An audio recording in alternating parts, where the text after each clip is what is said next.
Today I'm gonna talk about one of the Canterbury tales, that is the reeves tale.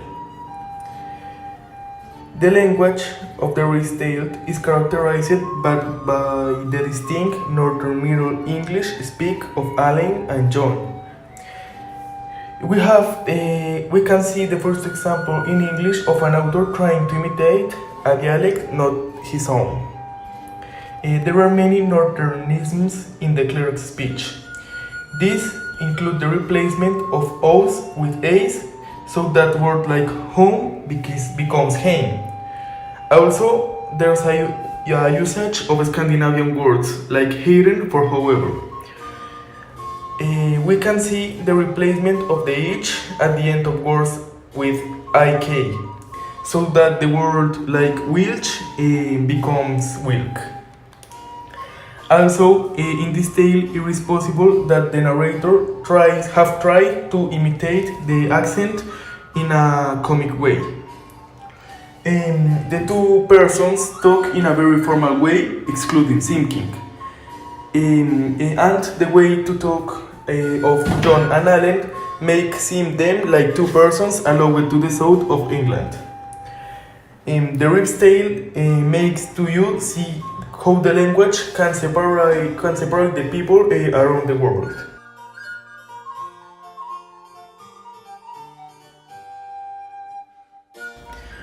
There are some different techniques used in the Canterbury tales. There are, for example, the symbolism and the allegory. One example of this are the horses, because the horses were a symbol of sexuality.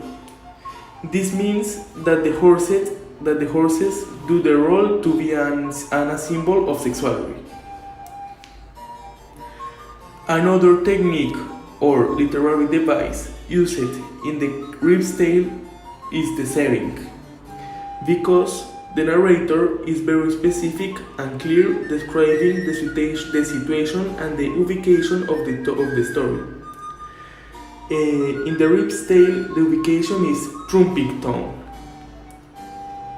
Another literary device or technique is the tone, because the narrator doesn't focus on telling us all the story with details. But we have to understand in some cases the somethings by the characters. The three states in the reeves tale. The reeves tale is a tale that only have 4 characters. The novelty is represented in this tale by Oswald. Oswald is the reeve of a territory, and he had once been a carpenter, but he had a lot of territories, and here he is rich. The clergy is represented by Absalom.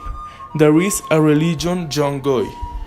This guy want to have sex with the wife of the carpenter or the reeve, Alison. And Absalom represents the clergy.